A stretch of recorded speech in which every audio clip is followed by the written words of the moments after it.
19 और 20 अक्टूबर को पीडब्ल्यूडी और इंडियन रोड कांग्रेस के संयुक्त सेमिनार को लेकर पीडब्ल्यूडी मंत्री राकेश सिंह ने प्रेस कॉन्फ्रेंस के माध्यम से विस्तार से जानकारी दी। उन्होंने बताया कि अनेक राज्यों और निर्माण विभागों से 450 डेलीगेट्स इसमें भाग ले रहे हैं।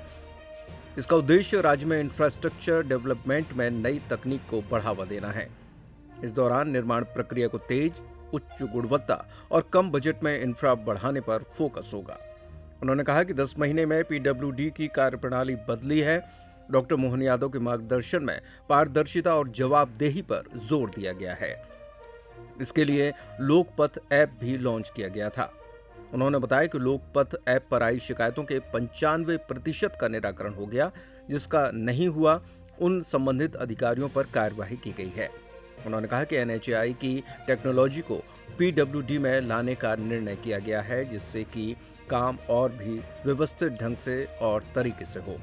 उन्होंने बताया कि डामर से बनी सड़कों में सबसे बड़ी चुनौती गुणवत्ता की होती है, इसलिए अब इंडियन ऑयल और एचपी से तय गुणवत्ता वाले डामर को ही इस्तेमाल किया जाएगा। एरियल डिस्टेंस के आधार पर सड़कों का निर्माण करने की योजना आने वाले दिनों में है। अब मध्य प्रदेश में लोक कल्याण सरोवर भी बनेंगे। सड़क निर्माण में इस्तेमाल होने वाली मिट्टी केवल एक जगह से निकालकर वहां जल स्रोत बनाया जाएगा। उन्होंने ये भी बताया कि पीडब्ल्यूडी विभाग के फील्ड इंजीनियर्स के लिए समयबद्ध प्रशिक्षण की योजना बनाई जा रही है। पीडब्ल्यूडी विभाग के जो भी प्रोजेक्ट लेट चल रहे हैं, उसकी समीक्षा स्वयं करने की बात उन्होंने कही। लेकिन वो सरोवर के रूप में बने, ताकि वर्षा काल में जो पानी आए वो पानी उसमें भरे और उससे जमीन के भीतर रिसे। हम सभी इस बात को जानते हैं कि बारिश का पानी रोका जाए, रोके हुए पानी को जमीन में रिसाया जाए तो उससे वाटर टेबल अच्छा होता है, उस स्थान का, उस क्षेत्र का वाटर लेवल ऊपर उठता है। मैंने अपने क्षेत्र में इसके प्रयोग पहले किए हैं, उसमें बहुत सफलता मिली है। तो उस दृष्टि से ये भी प्रयास किया और इनको नाम दे रहे हैं लोक कल्याण सरोवर। इसकी शुरुआत भी हो चुकी है, लेकिन बड़े स्वरूप में ये आने वाले समय में दिखाई देंगे। जो क्षेत्र में पानी की कमी को भी दूरी करेंगे, किसानों को भी उसका लाभ होगा। और उसके साथ साथ जो अव्यवस्थित विकास होता है कि विकास के लिए मिट्टी की जरूरत थी, कहीं से भी ले ली और उसका मतलब कुछ निकला नहीं, तो मिट्टी जो ली जा रही है वो मिट्टी लेने के साथ प्राकृतिक रूप से भी वो बराबर रहे कि मिट्टी हमने ली है तो उसके बदले में धरती को हम पानी भी दे रहे हैं। तो पर्यावरण संरक्षण की दृष्टि से भी ये महत्वपूर्ण होगा। एक रोड एसेट मैनेजमेंट सिस्टम, इसको रेम्स कहते हैं, इसके बारे में भी, इसको भी हमने अभी लागू किया है, जो सड़क के निर्माण और रखरखाव को अधिक वैज्ञानिक और तकनीकी आधार पर मजबूती प्रदान करेगा। ये एक जीआईएस आधारित सॉफ्टवेयर प्रणाली है जो किसी भी सड़क के, उसका नेटवर्क, उसकी वर्तमान स्थिति, वहां पर ट्रैफिक की स्थिति क्या है और उसके जो महत्वपूर्ण मापदंड है, उन सबका विश्लेषण करेगा और वो सारी जानकारियां एक स्थान पर होंगी। अभी Madhya Pradesh road development corporation ने वर्तमान में 10,000 किलोमीटर सड़क नेटवर्क पर इसको लागू किया है और उसके अलावा 14,000 किलोमीटर जो एमडीआर है, मुख्य जिला मार्ग, उनके सर्वेक्षण के लिए भी इसमें निविदा जारी की जा चुकी है।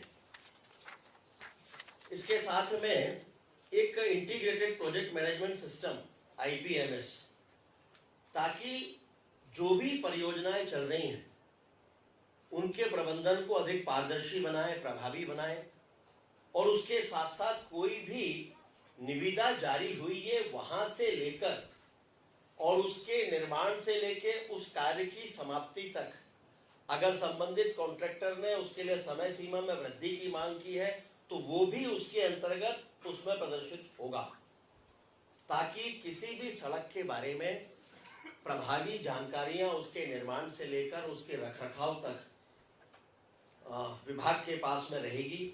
उसकी जितनी भी अनुमतियां होंगी, स्वीकृतियां होंगी, वो कंप्यूटराइज रूप से उसमें सारी की सारी उपलब्धि होंगी। अगर उसमें उपलब्ध होंगी, उसमें किसी परियोजना में अगर विलंब हो रहा है तो उसके कारण का एक स्थान पर ही पता लगाया जा सकेगा कि उसमें विलंब का कारण क्या है।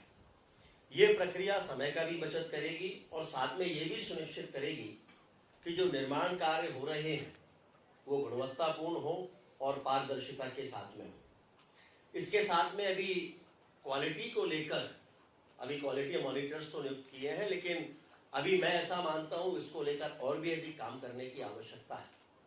उस पर लगातार अभी प्रयास कर रहे हैं, बातचीत चल रही है उस पर, और आने वाले समय में इसको हम और भी बेहतर करने का प्रयास कर रहे हैं। गड्ढा मुक्त सड़क अभियान ये भी पिछले दिनों प्रदेश में चलाया था।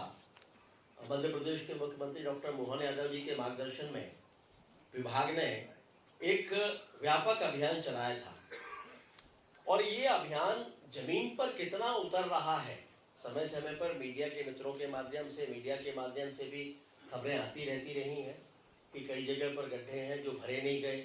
तो इनका सत्यापन हो, और सत्यापन भी वास्तविक हो, और उसके लिए ये तय किया गया, दूसरे क्षेत्र के अधिकारियों को तय किया कि वो दूसरे क्षेत्र में जाएंगे और वहां पर उसका निरीक्षण करके उसकी रिपोर्ट देंगे। इसमें अधीक्षण स्तर के अधिकारियों को 9 से 15 सितंबर के बीच में विभिन्न जिलों में निरीक्षण के निर्देश दिए गए थे। 18 सितंबर को उसकी रिपोर्ट भी प्रस्तुत हुई है, और उसमें जिन लोगों को जिम्मेदार माना गया है उसमें लगभग 11 एग्जीक्यूटिव इंजीनियर ऐसे हैं जिनको कारण बताओ नोटिस भी जारी किए गए हैं।